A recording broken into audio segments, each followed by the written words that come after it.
matokia nandria manana ray tsara ianao dia le ray izy any an-danitra miandrano masina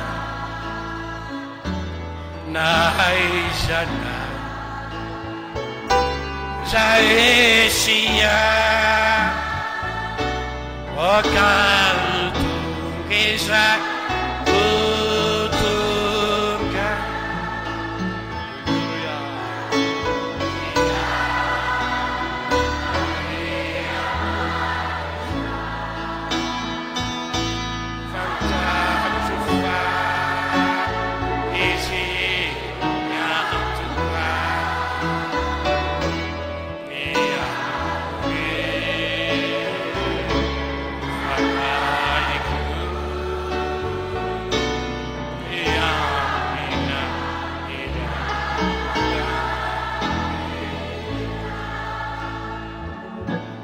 nivunika zurkarakara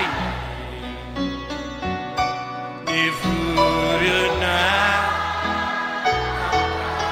idini azuantuka fatsarunya iya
ary aza mitondra anay ho amin'ny fakapanahy fa manafa anay amin'ny ratsy ary hoy Jesosy tamin'izy ireo iza moa aminareo no manana sakaiza zay akeo amin'ny mamatonalina ka nao aminy hoe ry sakaiza ampisamoro mofo telo aho fa ny sakaizako nandeha tamina leny dia tonga tsy amiko ka tsy misy izay afahako ho azy ary lay ao an-trano kosa maly ka na hoe aza manahirana fa efa mihita ny varavarana izao ary ny zanako mandry eto am-pandriana eto amiko tsy afaka hifo anome anao aho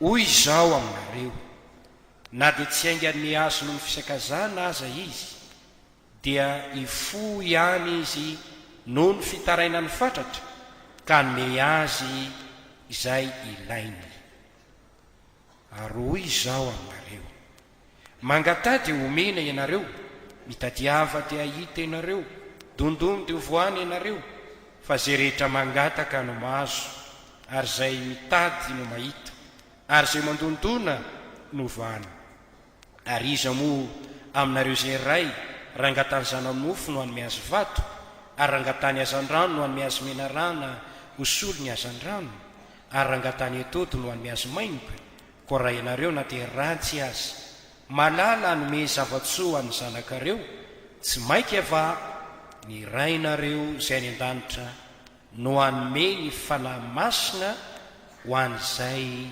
mangataka aminy. Matteo 5 ny andininy 7 izao no voasoratra koa amin'izany mivavahady toy izao ianareo. Rainay izy any an-danitra, ho amasinina ny eny ianaranao, ho tonga ny eny fanjakanao, atao aneny sy sitraponao, ety an-tany no takiny eny an-danitra. Meo anay anio izay anina saza ho anay, ary mamela ny trosanay tahaka namelanay izay mpitrosa taminay, ary aza mitondra anay ho amin'ny fakapanahy, fa manafanay miratsy, fa anao ny fanjakana sy ny hery ary ny voninahitra mandrakizay. Amen.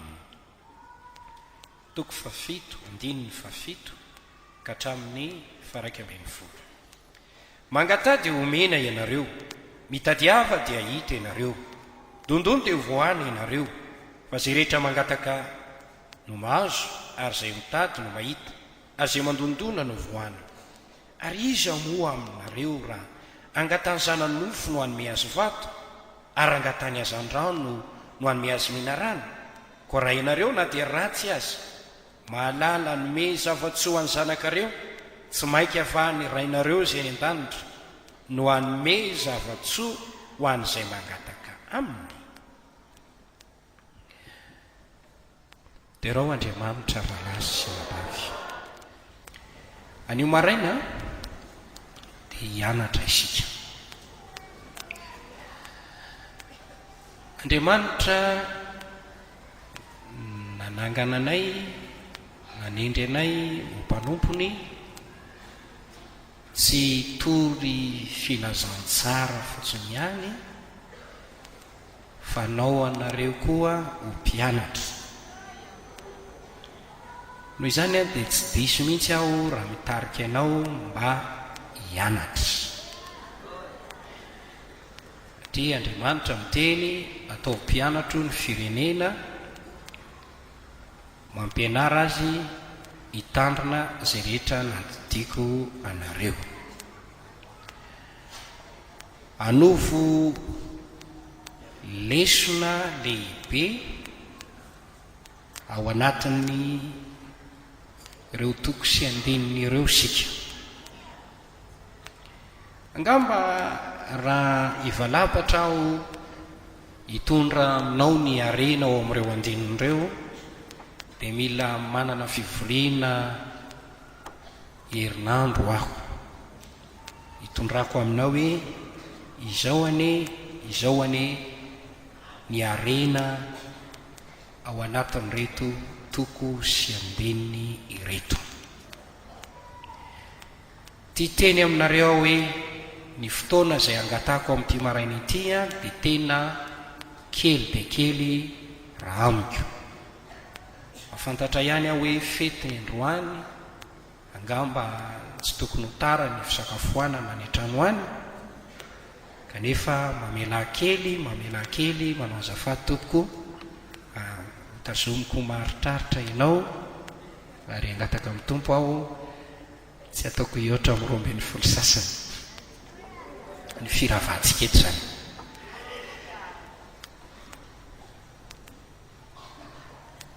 Jesosy dia mpampianatra.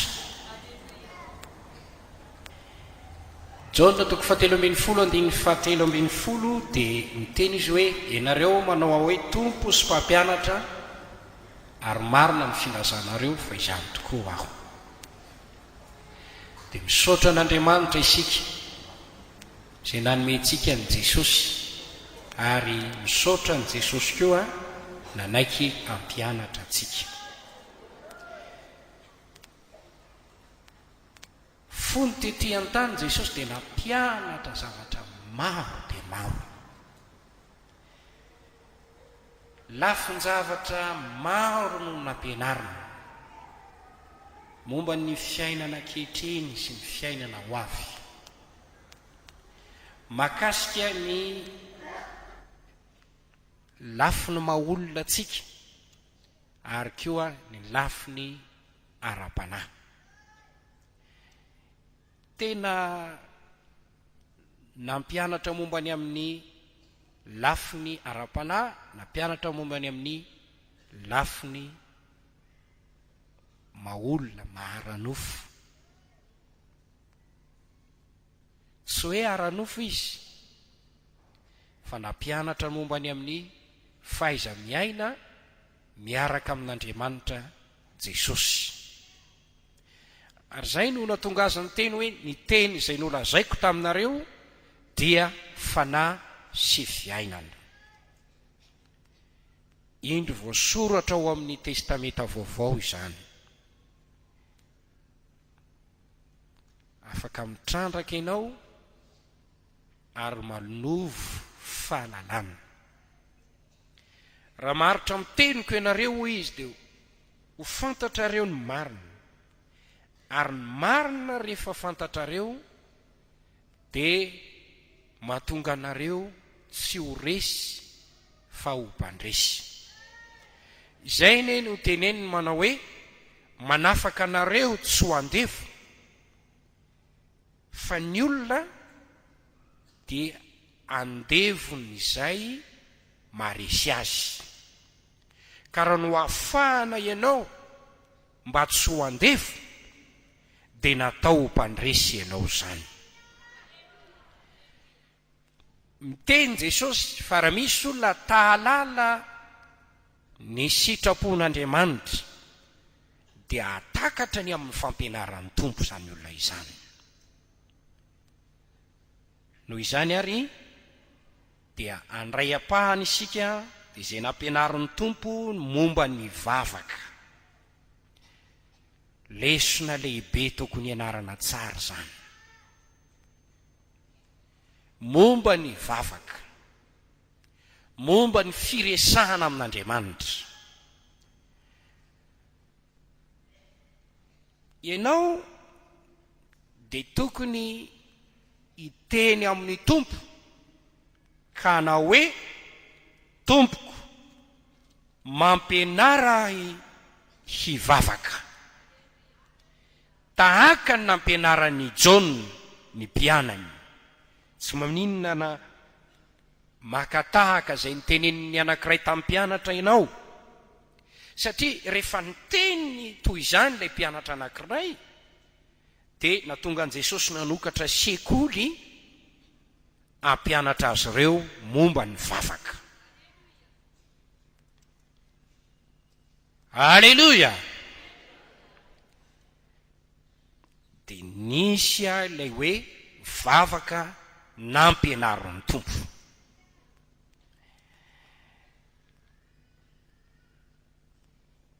Azontsika zaraina ho endrika anankiroa ny entiny tompo naneo an'izany. Voalohany ilay ivavahantsika, nany hoe le andefasana n'ilay vavaka. Alefa any amin'iza moa ilay vavaka izay ataontsika? Jesosy mampianatra ary manome ny valiny.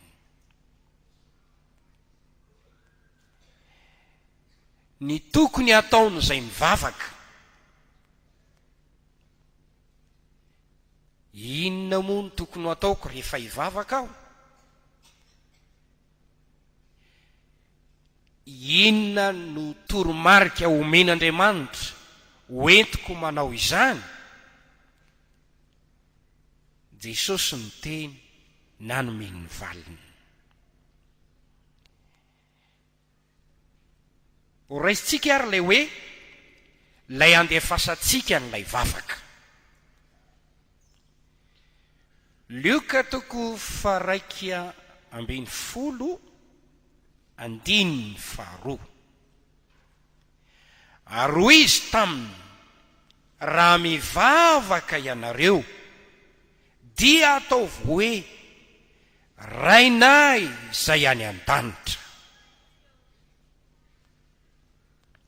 Alefaiza le vavaka, alefa amin'ilay raitsika izay any an-danitra.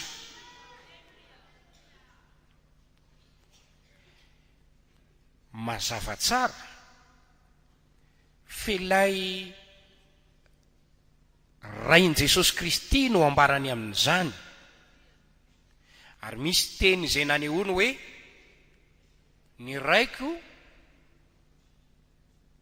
rainareo.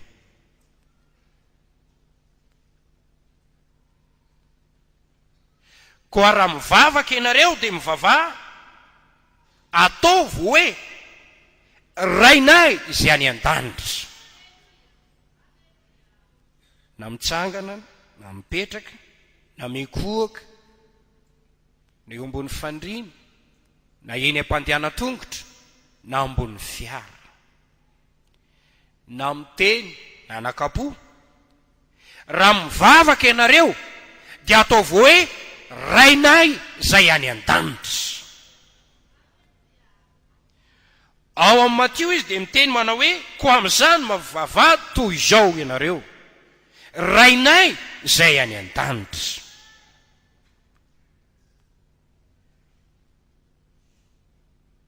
Ny vavaka zany a dia alefa any an-danitra ho amin'ilay raitsika izay any an-danitra. Ny hoe mivavaka amin'Andriamanitra dia zavatra tena ara-baiboly. Fanambarana toko 7:10, fanambarana toko 2:20. Izao no voasoratra ao: Andriamanitra ihany no ivavao. Okary isika ivavaka amin'Andriamanitra, aza mivavaka amin'ny zavatra hafa, na amin'ny enjely, na amin'ny razana, na amin'ny olona, fa mivava amin'Andriamanitra. Dia oako fantatrao a izay ivavahanao. Reo olona tany antenina araka ny voasoratra amin'ny asan'ny apôstôly toko 7:17, dia nivavaka amin'izay tsy fantany. Dia nampiny Paoly izy ireo.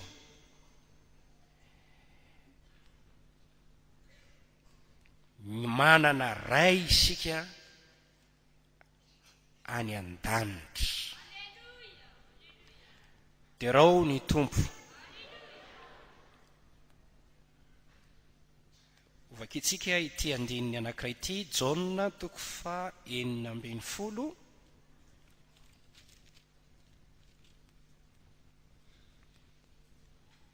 Ny andininy 5:20, miara-mamaky isika rehetra. Fanoharana no nilazako izany zavatra izany taminareo, fa ho avy ny fotoana izay tsy ilazako fanoharana aminareo intsony, fa mbarako tsotra aminareo ny amin'ny ray. Mario kely le hoe ambarako tsotra aminareo ny amin'ny ray. Lay raitsika izay any an-danitra.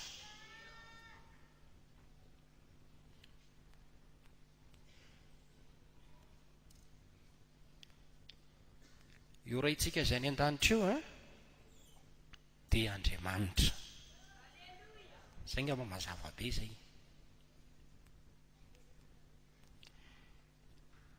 Izy dia Andriamanitra fanahy. Filazantsarany Jaona toko 4:17, 4:20.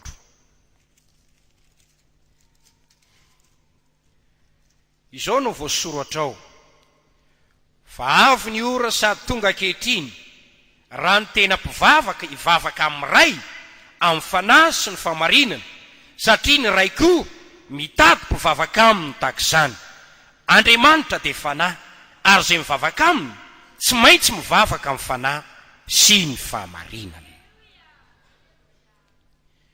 Io raitsika io dia ambaran'ny Baiboly Andriamanitra fanahy. Ny soratra masina dia maneho fa rain' Jesosy Kristy tompontsika izy.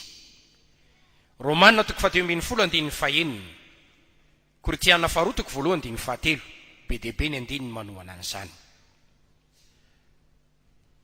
Io raitsika izay any an-danitra io dia ray ny olombelona rehetra.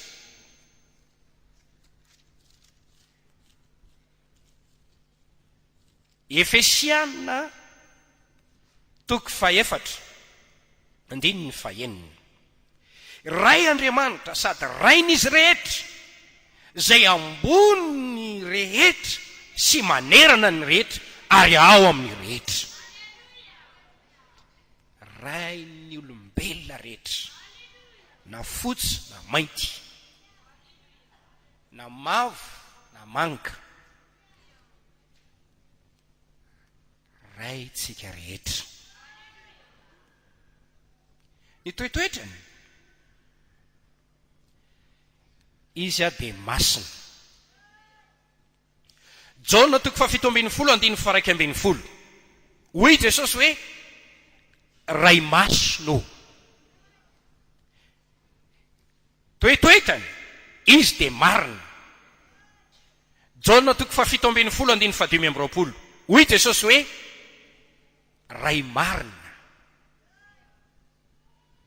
Toetoetrany izy dia tanteraka. Matteo toko 5:17 Oko tanteraka ianareo tahaka ny fahatanteran'ny rainareo zay any an-danitra. Jakoba toko 1:17 tsy misy anoka amin'ny fiodinana ao aminy. Zany hoe tsy misy zavatra maizimaizina, tsy misy tsy fahamarinana. Tanteraka izy, tsisy tsiny izy, tsy misy petiny izy, tsy misy ratsy ao aminy, tsy mahay mandangy izy. Toy izany toetoetra n'ilay ray izay any an-danitra. Mazava. Jaona 1:1 Andriamanitra dia mazava, tsy misy maizina ao aminy. Jakoba 1:17 ambara amin'io andininy io ray ny fahazavana izy. Lay ray izay any an-danitra lehibe. Jaona 10:7 ny raiko de lehibe noho izao. Jaona 4:20 ny raiko de lehibe noho izao. Lehibe Andriamanitra, raitsika zay any an-danitra. Tsy misy lehibe noho izy. Tokony fantatrao zany.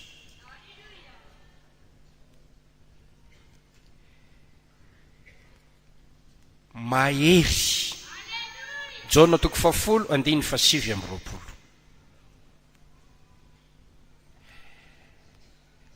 io andininy io de miteny tsy misy marombaka ao an-tanany raika. Tiako miaino tsara nareo. So de manao aleloha be nareo nefa tsy miaino. Tiako miaino tsara nareo. Mahery izy, tsy misy marombaka amin'ny tanany. Io ray izay any an-danitra io de tompony zao rehetra izao.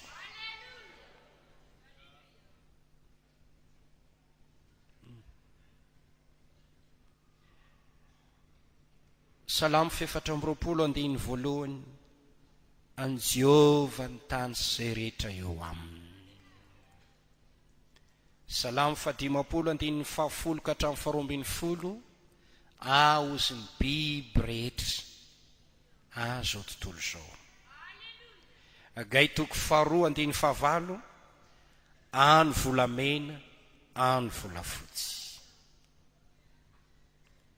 Kortiana 1:5 izy ny loharano ny poirany zavatra rehetra.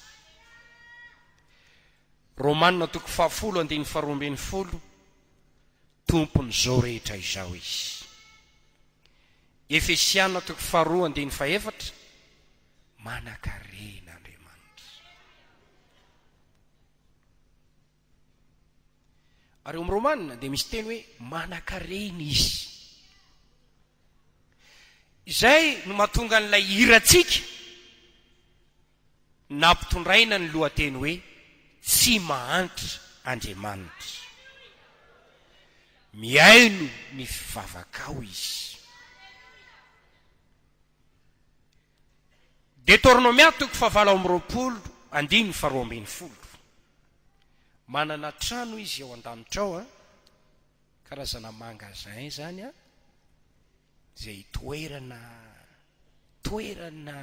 zava-tsoa isan-karazany. Za mino misy kôly be dia be mihitsy ao an-danitra ao. Tsisy zavatra ratsy atsara ireo rehetra ireo. Ilay iray izy any an-danitra no mamelona sy ary miandraikitra tanteraka izao rehetra izao. Asan'ny apôstôly 7:20.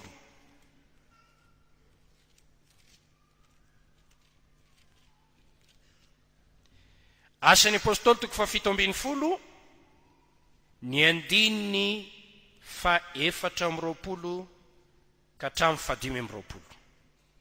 Andriamanitra zay nanao zao tontolo zao sy ny eo amin'ny rehetra, izy ny tompon'ny lanitra sy ny tany, ka tsy mba mitoetra ao anaty tempolo natao tanana, sady tsy mba topoy ny tanan'olona atao mila zavatra, fa izy ihany no manome zao rehetra izao ainy sy fofinaina ary ny zavatra rehetra.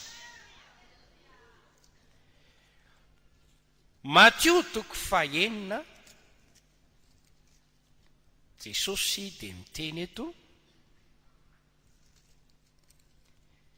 ny 9:20, tsy injovo ny voromanidina eny amin'ny abakabaka, fa tsy mba mamafy na mijinja na mitoena any antsopotra ireny, nefa ny rainareo izay any an-danitra mamelona azy. Mo tsy mihoatra lavitra anao ireny va ianareo? Ary izy ao aminareo na dia manahazy no mahay manampy ny halavany tenany, na dia ankiray monja azy. Ary nahoana no manany amin'ny fitafiana ianareo, dia nio tsara ny faniriny lilia any an-tsaha, fa tsy mba miasa na mamolo reny. Nefa lazaiko aminareo fa na dia Solomon natao amin'ny voninahiny rehetra azy, tsy mba nitafy taky ny anankiray amin'ireny. Noho izany, raha niahatra any an-tsaha zay any an'io, ka tsipy ao apatana rapitso no ampitafian'Andriamanitra toy izany, tsy maika va ianareo ry kely finono? Dia aza manahy ianareo ka manao hoe inona no haninay, na inona no sotronay, na inona no tafianay? Fa zany rehetra izany dia ka tsy anjety lisa fatratra, fa fantatry ny rainareo zay any an-danitra, fa tokony ho anareo zany rehetra izany. Mamelona ny tsitsina, mampitafy sy mikarakara ny voninkazo any an-tsaha sy ny an-jaridaina. Andriamanitra ray izy any an-danitra. Ao amin'ny Luka 4:20 ianao dia mahita ny 9:5, fasehoko anareo zay atahoranareo, 9:5 ka hatramin'ny 7. Matahora zay manam-pahefana anarany amin'ny elo, nefa rehefa avy namono, eny hoy izao aminareo, matahora azy. Tsy asara ry avany vidin'ny tsitsina 5, nefa tsy misy adonona eo anatrehan'Andriamanitra ireny, na idiray akory azy. Fa na dia ny volondohanareo aza dia voaisa avokoa. Noho izany, aza matahotra fa mihoatra no ny tsitsina maro ianareo.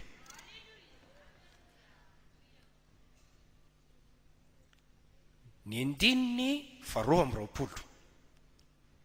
Aroy Jesosy tamin'ny mpianany, noho izany dia lazaiko aminareo hoe aza manany amin'ny ainareo zay ho aninareo, na ny amin'ny tenanareo zay ho tafianareo, fa ny aina mihoatra no ny anina ary ny tena no ny fitafiana. Evero ny goaika fa tsy mba mamafina mijinjy ireny ary tsy mba manana fitoeran-javatra na trano fitehirizana, nefa Andriamanitra mamelona azy. Tsy mihoatra lavitra noho ny vorona va ianareo? Toy izantsika indray, ary iza moa aminareo na dia manaza no mahay manampy ny alavan'ny tenany na dia kioray ihany aza, ko raha ny kely indrindra aza tsy hainareo, nahoana ianareo no manany amin'ny sisa? Hevery ny faniry ny Lilia, tsy mba miasa na mamoly reny. Nefa lazaiko aminareo fa na dia Solomona teo amin'ny voninahiny rehetra aza tsy mba nitafy tahaka ny anankiray amin'ireny.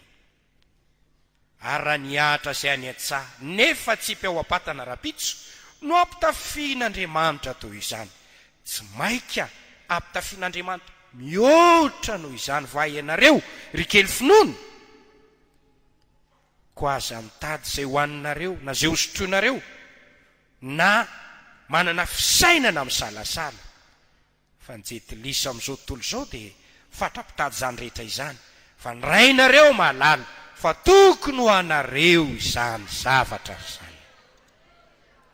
Mateo 10:7 hoe tsy misy tsitsina tonga eo amin'ny fahafatesana raha tsy efa avelan'Andriamanitra iseho aminy izany. Tsy mahafinaritra ve ny maheno an'izany rehetra izany? Ilay raiko izay any an-danitra dia masina, ilay raiko izay any an-danitra dia marina, ilay raiko izay any an-danitra dia tanteraka, ilay raiko izay any an-danitra dia mazava, ilay raiko izay any an-danitra dia lehibe, ary ny raiko izay any an-danitra dia mahery. Tompony zavatra rehetra mamena sy mia izao rehetra izao.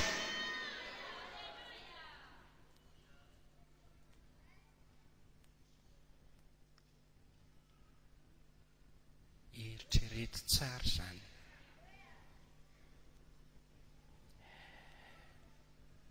Mbola noho aho tsy miangatra izy io.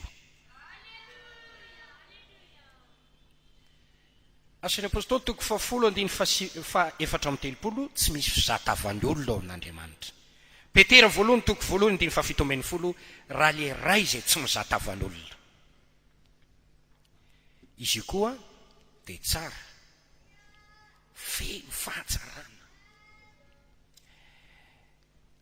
Mateo 5:5-7 mamposaka ny masoandrony amin'ny tsara fanahy, amin'ny ratsy fanahy. Jereo zao iny masoandro iny dia nomeny an'iny avokoa na ny mino na ny tsy mino. Tsy azonao eritreretina mihitsy zany fahatsaram-panan'Andriamanitra zany. Ianao tsy mahavita an'izany.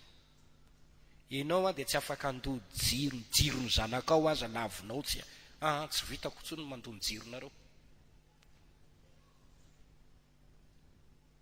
Fa hevery ny fahatsarana. Ny mpanompo sampy abosany masoandro, ny tsy mino maro karazany amin'ny toetra nisy karazany abosany masoandro. Lay ray izy any an-danitra hoy Jesosy dia mamposaka ny masoandrony amin'ny tsara fanahy sy ny ratsy fanahy, ary mandatsaka ranonorana ho amin'ny taniny marina sy amin'ny taniny tsy marina. Raha nadiady ianao hoe maninon'Andriamanitra domenao ranonorana rehetra mpanota rehetra dia tsy manan-kavaly ianao, tsy hitanao zay lazay. Raha tsy fijery amiko ve ianao satria tsara? Ty teny aminao aho, tsara Andriamanitra, feno fahatsarana. Lay raitsika izay any an-danitra dia feno fahatsarana. Salamo 7:100 tsara izy no sady manao ny tsara. Izy dia tia ary fitiavana. jaona voalohany toko efatra andiny fafito fahavalo faenina ambin'ny folo miverina izao teny izao Andriamanitra de fitiavana. jaona toko fahatelo andiny faenina ambin'ny folo de hoy ny teny ao manao hoe no tiaviny indrindra izao tontolo izao nomeny ny zanany latokana mba tsy ho very zay rehetra mino azy. de refeso lanjao meo tombambidiny ilay fitiavana ao am-pon'Andriamanitra.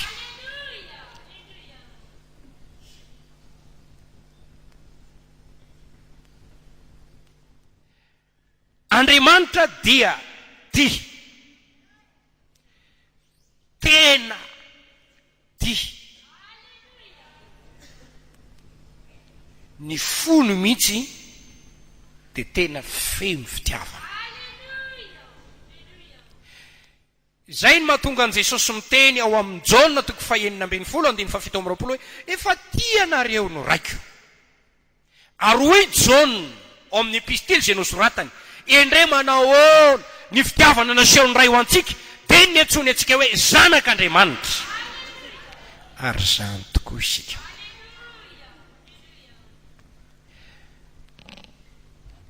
Ray be fitiavana.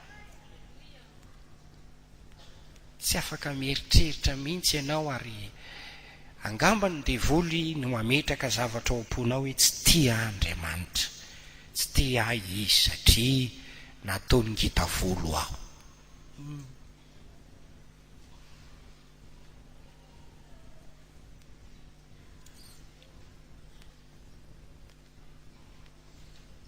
Manginy ianao. Mafantatrao moa fa misy koa ny tsobolo mba maniry ho ngita volo.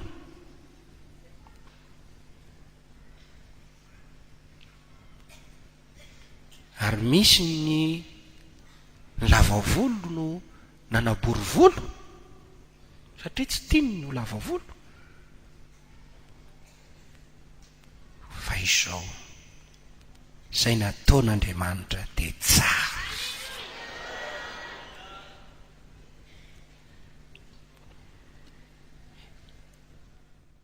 Aza vela isy amsavy ianao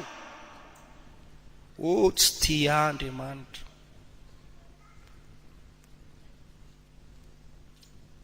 Amba hoe ianao hoe tsy nomeny zanaka izay mivady.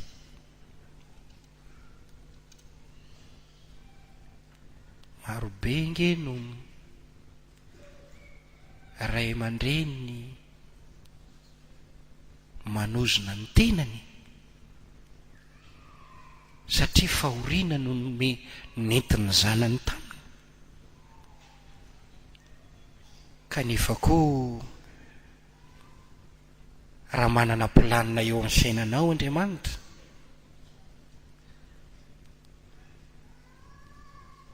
amin'izay asoanao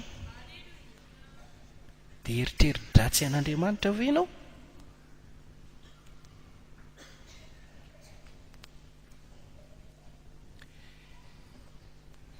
Lay ray dia tokony fantatrao fa tsara.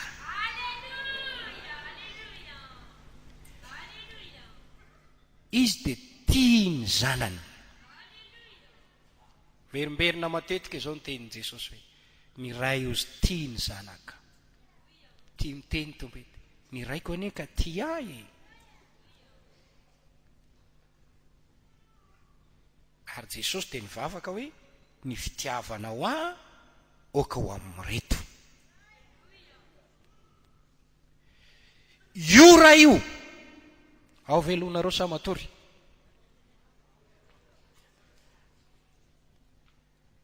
Dia mahita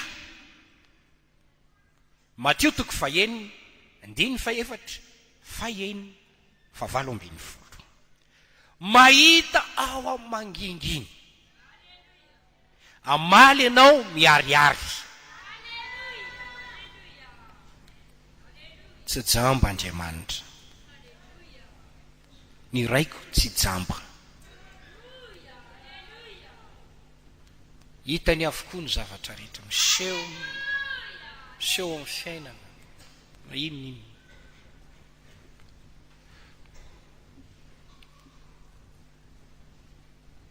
na tsy misy mpahita aza aho ny raiko mahita.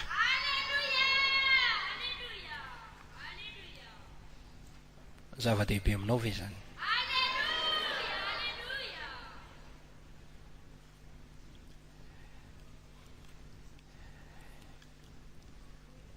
Io raha io dia makasitraka indrindra ny azahoako ny fanjakany lanitra. Lioka 2:12 aza matahotra rondro vitsy fa sitraky ny rainareo izay ny an-danitra menareo ny fanjakany. Io raha io dia tsy te ahita ijaly sy hofadiranova. Fitoman'i Jeremia 7:17. Tsy sitra ny mampahory na mampalahelo ny zanak'olombelona. Io raha io tsy te ahita ho very any amin'ny elo. Matio 7:14, Lioka 2:12 fanoharana ny amin'ilay ondry very, farantsakely very, zanak'adala. Io raha io dia mahafantatra tsara zay masoa zay tokony ho aho.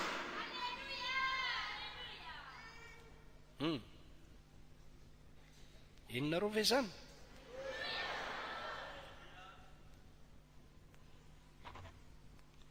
Ovakiko koa ireto andininy reto.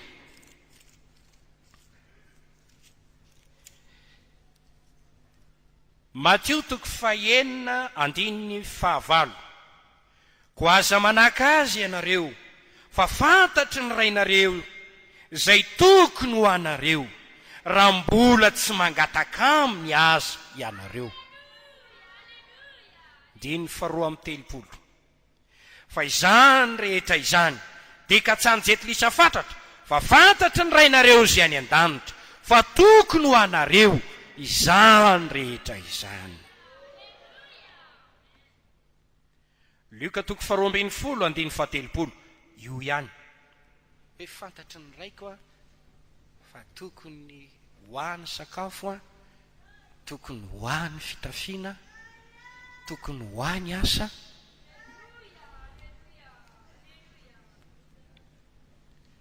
Tokony ho zay tokony ho.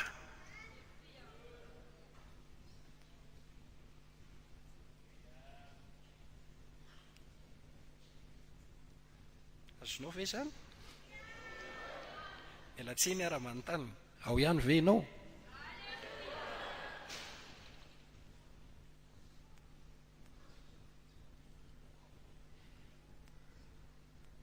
Io ray izay any an-danitra io vonina nome zavatsoa ho any izay mangataka aminy.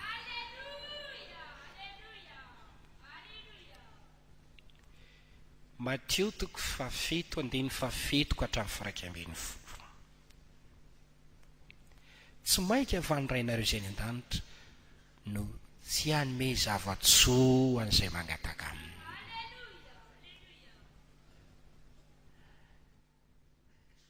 Vonina nome ny fanamasiny ho any izay mangataka aminy.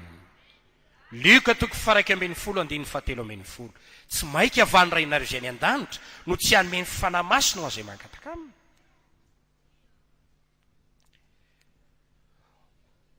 Manome zay angatatsika na inona ka ataotsika amin'ny anaran'i Jesosy zany fangatahana zany. Jona 4:17. 4 toko 12 toko 5 omeny ray anareo zay angatanareo amin'ny anarako na inona na inona.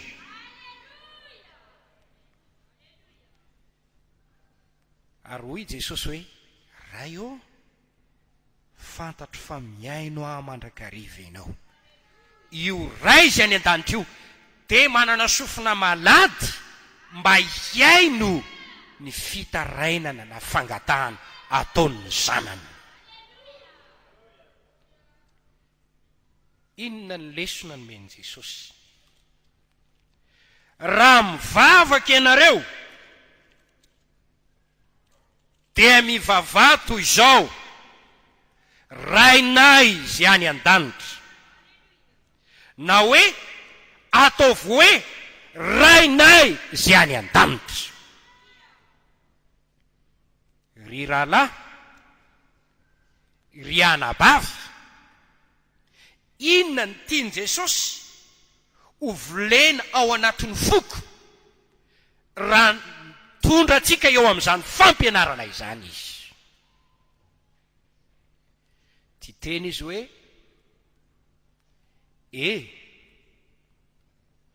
evero inoy oko fantatrao fa ianao de manana ray ary an-danitra.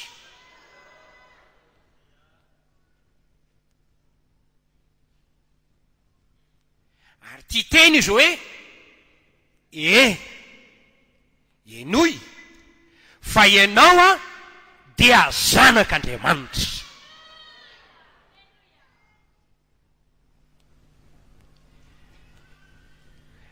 De tokony ho babony fotsika.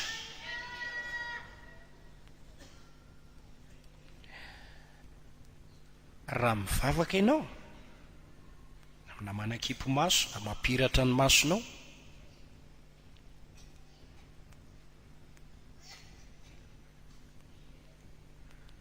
de banjin'ilay rainao zay any an-danitra. Oka ny masonao hijery an'ilay rainao zay any an-danitra. Ampanatreo an'ilay rainao zay any an-danitra ny fonao. De mitongavy eo anatreny hoe Andriamanitra ray io, lehibe ianao, tanteraka ianao, masina ianao, marina ianao, mazava ianao, de afaka mamerina an'ireo zavatra nilazaiko ireo ianao.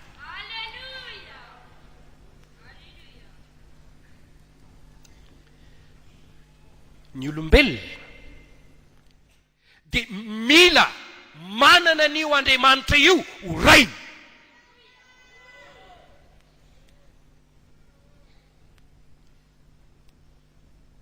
Manana ray ve ianao hoe fetin'ny dadanao androany? Tsara, fa tsy ampy. Tsy manana ray ve ianao satria efa nodimandry ny rainao, de hoy ianao hoe kamboty ianao?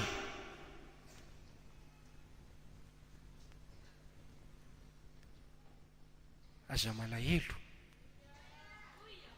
aza mitanondrika, fa misy ray tokony ho fantatrao ary tena zaza ho anao, ray izy any an-danitra.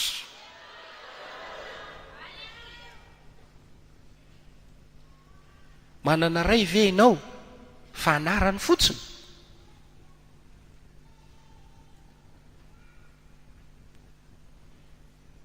Satria tsisy zavatra ataony ho anao mihitsy.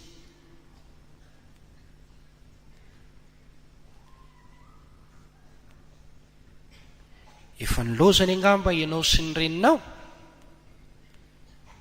de lasa izy miaraka amin'ny vehivavy hafany.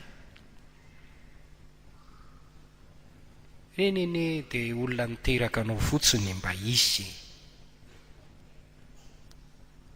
fa tsy manana n'ilay fanahiny ray ao anatiny izy.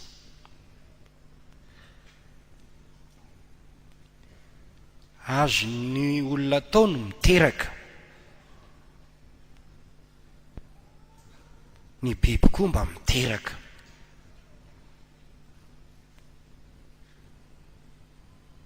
Fa ny biby tsy mba atao hoe ray. Koa raha misy eto lehilahy niteraka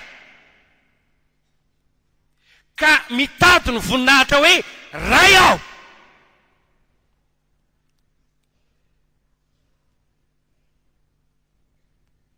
tena ray ve lohanao?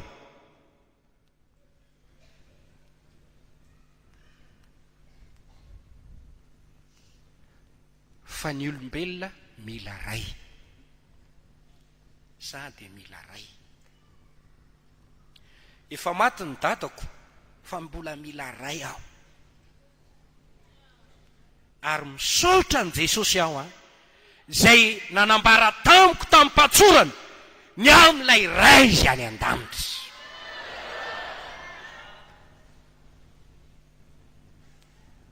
Ary io ray io dia ray tena ataoko hoe ray malalo.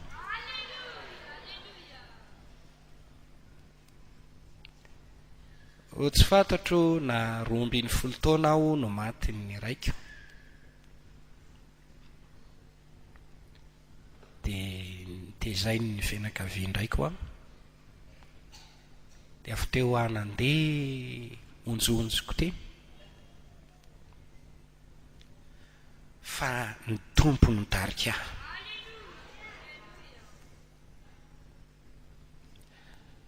Ary naseho tamiko ilay ray izy tany an-danitra. Hatramin'ny fotoana nalalako an'io raiko izay tany an-danitra io, dia nanomboka niaraka ny fanerasera tamin'ny any vavaka, tamin'ny any nanompo azy aho. Dia miteny aho hoe sambatra aho. Afaka miteny hoe sambatra. Manana fiadanam-po aho, manana fitsarana atao anatiko aho, men'Andriamanitra sompo-pahendrena aho, na dia tsy dia tao hoe goavana be aza.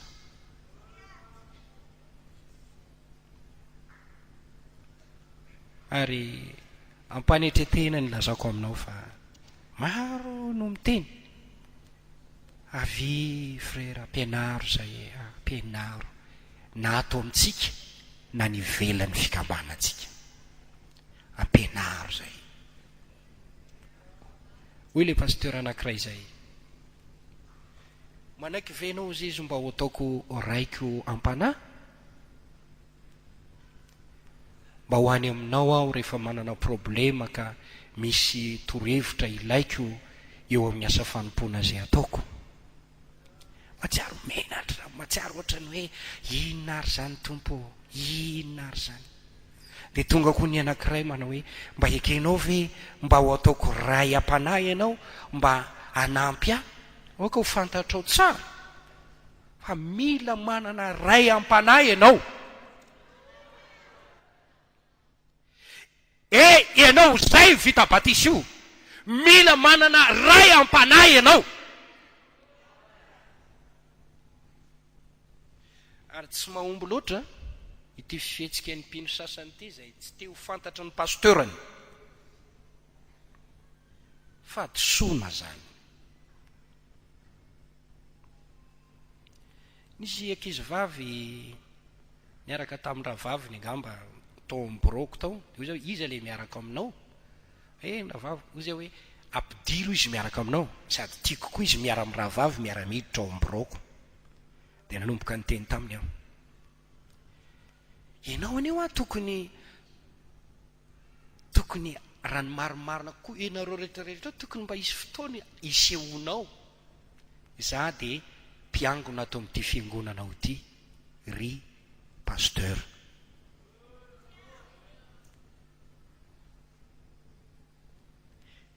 tokony anomeny adresinao mihitsy azy ianao.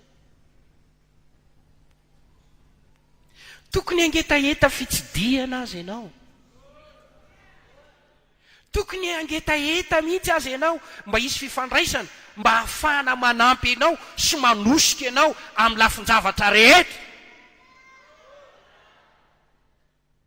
Za tsy miteny aminao hoe izao fa manana pasteur be dia be tsika manerana Madagascar, mifidiana 1, 2, 3 amin'ireny mba ho ray mandreninao ampanahy. Zay ho atononao, dododonao, akanao hevitra amin'izay ataonao, amin'izay alenao, mba hiaraka mivavaka aminao raha misy problema aminao. Fa le hoe ianao miafinafina miery dia zavatra tsy mety. Fomba etony devolo manafina anao ihany zany.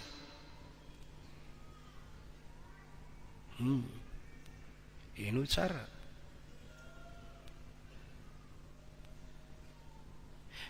Za tsy te ho fantatry pasteur, za sarokenatra. Fa maninona kay? Tsy tokony isauvenao, tokony fantatra ny momba anao. Raha te ho mpianatra mahomby ianao, tsy maintsy manana riska ianao anatona ilay mpampianatra anao hoe ty aho, ampianaro aho, toroy aho. Fa raha mangalangalatra ho mpianatra fotsiny ianao dia hoe mba mitsidipahatra kely. Za tsy mirara zay diplôma, za tsy mirara zay fanadinana mety atao amiko, na kety atao amiko, fa mba mitsidika hevitrina dia manangonangona zay azoko aho. Dia ho takizay koa ny fiainanao. Fa ianao dia mila manana ray ampanahy. Voalohany, lay ray tsika zany an-danitra. Faharoa, dia mifidiana lehilahin'Andriamanitra fantatrao. Dia manaova fanarana aminy mihitsy raha azo atao hoe raisiko ray aman-dreniko ara-panahy ianao.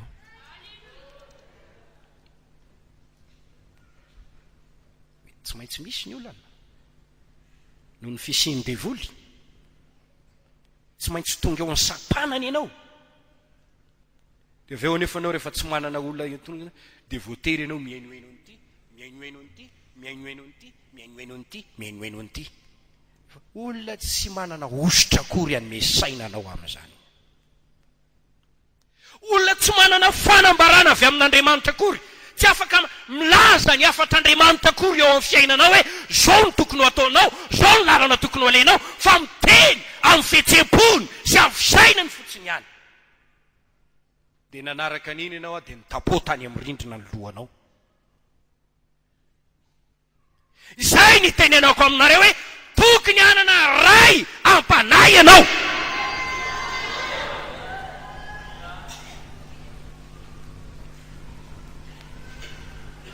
Fa betsaka izay ny enonao teto sero zay. Nandray tojo olona tsy mivavaka tsara akory ianao. Tojo olona tsy mahafantatra ny fitarian'ny fanahy masina akory ianao. Tojo olona, izy mpivavaka, izy aloha dia rahana, izy aloha dia hena. Nefa izy tsy afaka manomenao ny hevitr'Andriamanitra akory.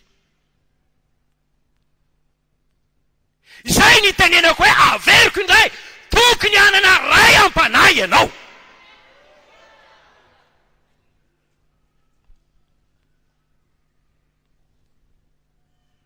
Halleluja.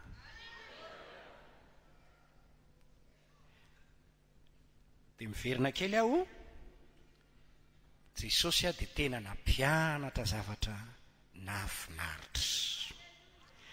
Ny amin'ilay ray izay any an-danitra. Koa ray vavaka tsika izao, ataovy hoe Rainay izay any an-danitra. Zao nefa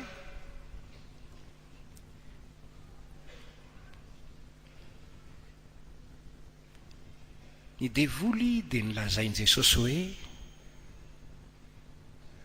mananjanaka.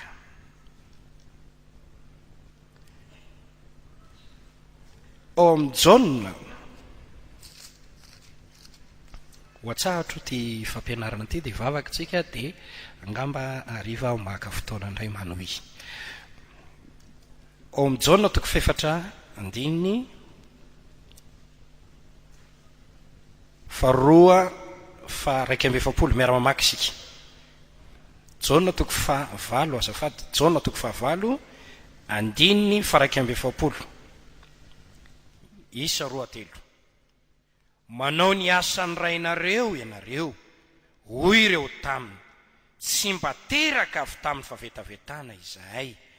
Rairay izahay dia Andriamanitra ihany. Hoy Jesosy taminy, raha Andriamanitra ny rainareo dia ho tia ianareo, satria avy tamin'Andriamanitra ny voako sy nakanesako aty. Fa izaho tsy tonga ho aho, fa izy naniraka. Nahoana ny tsy azonareo ny teniko, satria tsy mahay miaino ny teniko ianareo. Avy amin'ny devoly rainareo ianareo, ka ny filany rainareo no tianareo atao. Izy dia mpamono olona hatramin'ny voalohany, ary tsy nitoetra tamin'ny marina, satria tsy misy marina ho aminy.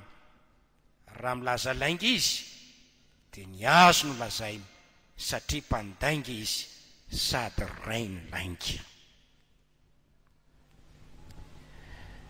Tena marina nametraka ny tenany ho rainy olombelona rehetra Andriamanitra.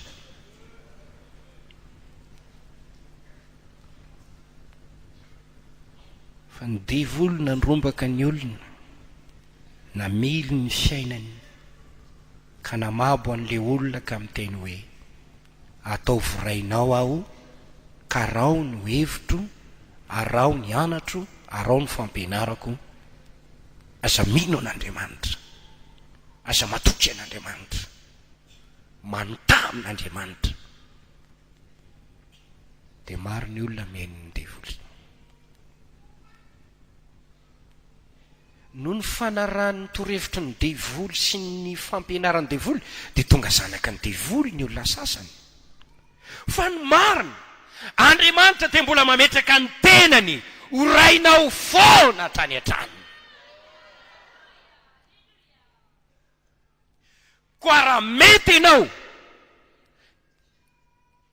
zay efa ny baboa ny devoly toy izany, mba hiverinao amin'ilay rainao, mba hiavanao amin'ilay rainao, mba hafanray mandray ny andraikiny eo amin'ny fiainanao, dia manatona azy ka mibeba amin'ny faotanao. Dia raisy Jesosy ho tompo sy mpamonjy ny fiainana manokana. Fa zay rehetra nandray an'i Kristy dia nomena hery ho tonga zanak'Andriamanitra, dia zay mino ny anarany dia ho aterak'Andriamanitra indray ianao amin'ny teny, amin'ny fanahany, dia ho vany ianao ho tonga olom-baovao, ary rany eo am-ponao ny fanahan'ny zanaka iantsoina hoe aba ray eo. Ary zanaka ianao dia mpandova an'Andriamanitra. Mafantatrao moa le hoe mandova, mamantambonina, zay le hoe mandova. Lovako avy amin'ny raiko any ray aman-dreniko ny trano, tsy ny ankizy nanao an'io fa ny ray aman-dreny fa izy mamantambonina. Noho izany rehefa zanaka ianao dia Andriamanitra anome karazana fanomezana maimaim-poana avy amin'ny fahasoavany ho anao.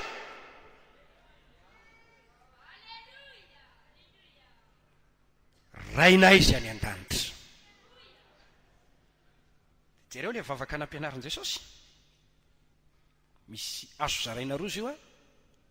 Lafo ny voalohany dia mampiditra feritreretana sy fisaintsainana ny amin'ny tompo, tsy ho an'ny tompo, ho an'ilay ray. Lafo ny faharoa dia fampidirana ao amintsika, fampahafantarana fa manana zo ianao angataka zay ilainao amin'ilay rainao izay any an-danitra. Izy hoe rainay izay any an-danitra, ho amasinina neny anaranao, ho tonga neny fanjakanao, ho atao aneny sitraponao, ety an-tany ho takiny any an-danitra, anao ny fanjakana sy lery. Zany rehetrarehetra zany a dia zavatra novolena hoe tokony isy fanandratana, fiderana, fisaorana, fankalazana, fanomezam-bonina atan'Andriamanitra ao anatin'ny fonao rehefa miresaka amin'le ray izy any an-danitra ianao. Faharoa dia hoy indray izy hoe meo anay izy anona sazao anay. Zany dia momba ny fiainana mihitsy. Tsisy mihitsy mahafaotana ny mangataka sakafo. Meo vary a tompo raha ohatra ka ilainy zany. Tsy faotana zany. Ampio amin'ity fianarako ity. Kasika ny hoavinao ne zany. Inao tsara. Ary tsisy fadisoana. Mihitsy ianao raha mivavaka hoe bataio ny fiompiako, bataio ny famboleko, bataio ny varotra ataoko. Satria mivoaka avy ao amin'ireo ange ny sakafonao e.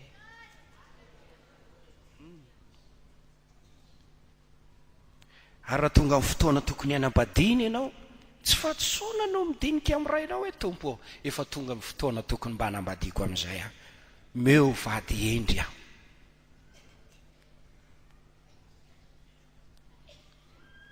Indrindra ho an'ny zazavavy, izay ihany no azo atao.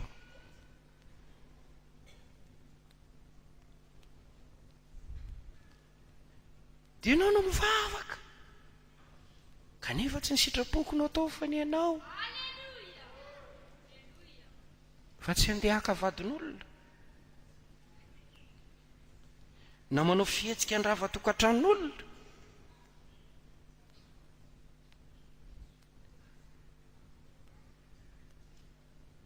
Satria ny vady endry lovo avy amin'ny Jehova. Fanomezana avy amin'Andriamanitra.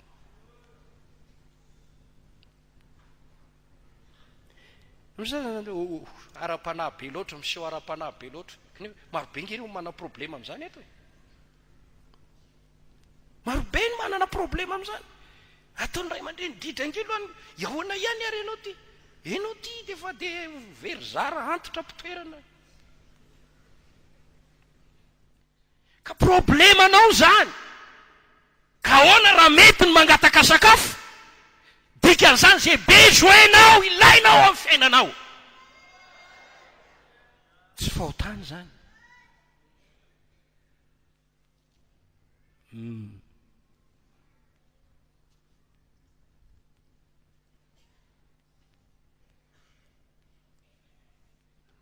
Mikasika ny fiainanao zany, manafanay amin'ny ratsy.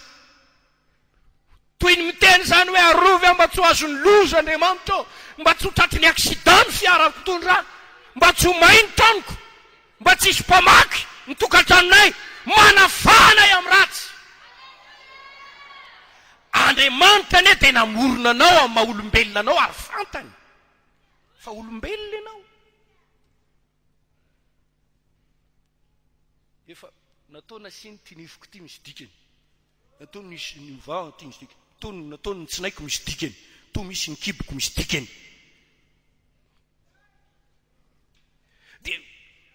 Ianao ve zany dia anameno tena dia tsy sahangataka ny ara-panahy ihany e, ny ara-panahy ihany e, ny any an-danitra ihany ahy e, ny any an-danitra ihany e. Ianao aho tsy tongany raha tsy efa maty.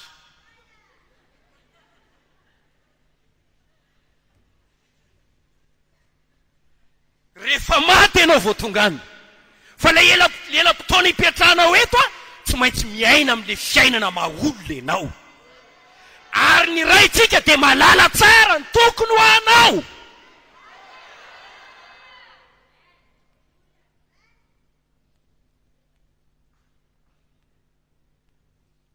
Dia raha ho Andriamanitra, ao ve nareo?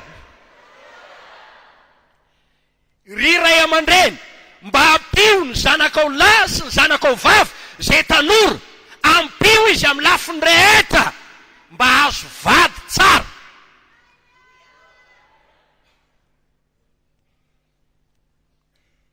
Misy tsy fanaovana aleloia fa fanaovana amen.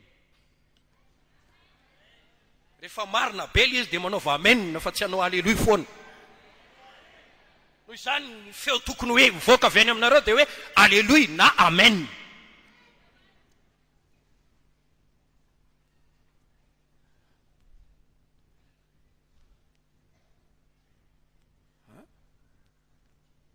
Mila mivavaka ianao, mila mivavaka ianao ho amin'ny fianaranao. Kanefa moa za dia tena mbola tena anao fitoriteny ho an'ny tanora mihitsy aho hoe afantaranao ny olona tokony ho ekenao vady sy ny olona tokony ho fidinao vady, tokony fantatry ny ray aman-dreny no tokony ho vady ny zanany, ary ny asa fanompony ho an'ny tanora sy ho an'ny ankizy dia tokony ho zava-dehibe, tokony masoa ny fiangonana. Satria ireo a mbola hiteraka fa ny antitra tsy miteraka tsony. Azafady aminareo antitra reo kelikely manisy andro vitsivitsy dia maty. Azafady lalam-piainana zany. Ka raha ho varinany amin'ny antitra atsika kelikely reo fa tsisy eto tsony. Fa alao hitodina ny tanora ary derena ny ankizy manaova asa fanompona aminy ny riray oka ianao tena iray tokoa. Ka raha naseko le hoe le ray izy any an-danitra dia tia mba hitondra n'izay fitaratra zay eo amin'ny ray penakaviana tsiraray avy. Oka nahaka an'Andriamanitra ianareo tahaka ny zanaka malala. Mo tianao ve ny zanakao? Mo ve marina ianao? Mo ve masina ianao? Mo ve tsara fanahy ianao? Mo ve miany ikonanao ianao? Mo ve mba miainy ny fangatana izy ireo ianao? Mba mametraka dia tsifitsipika eo tandremany zanakao ve ianao? Zay inona fotsiny no ataonao? Ino? Sasa miandry valy babena fotsiny ny zavatra masaka. Sarotiny amin'ny hoe ajao ray aman-dreninao niteraka anao oka mihitsy za niteraka anao oka fantatrao fa mba inona ny ataonao? Inona ny atsara-panahy eo aminao? Oka ianao tahaka an'le raitsy any an-danitra. Amen, amen, amen. Aleo hitsahatra eo fa toizantsika indray amin'ny hariva dia ataontsika nira fa 500 ady hivavaka isika. Ataontsika eo fitsanganana izany miambina ny raiko.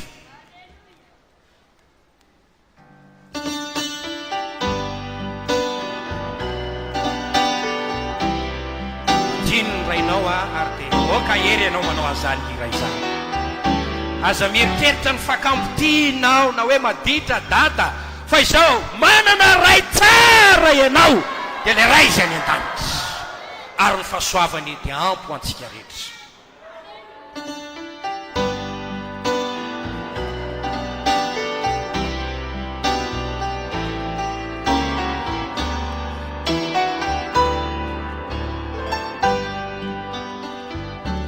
Matukia nandria manitra itianta niandro masina naiza zaesea aukalto izaiutu matukia nandria manitra fantatro fa izy no miantoka miakony fanahy eto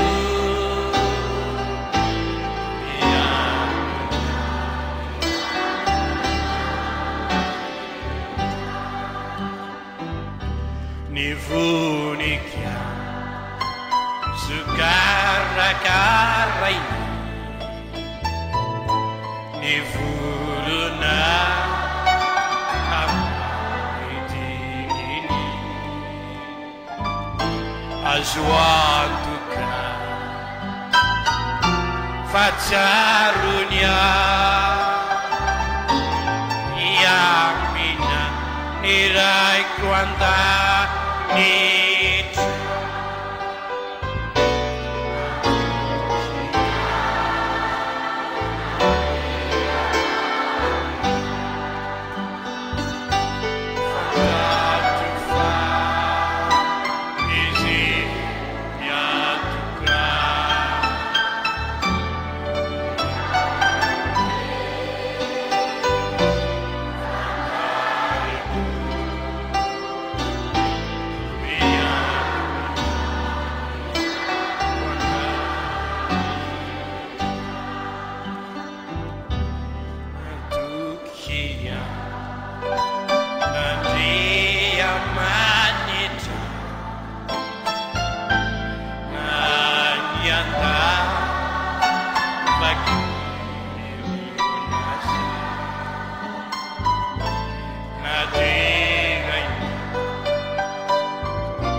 zao a no ataontsika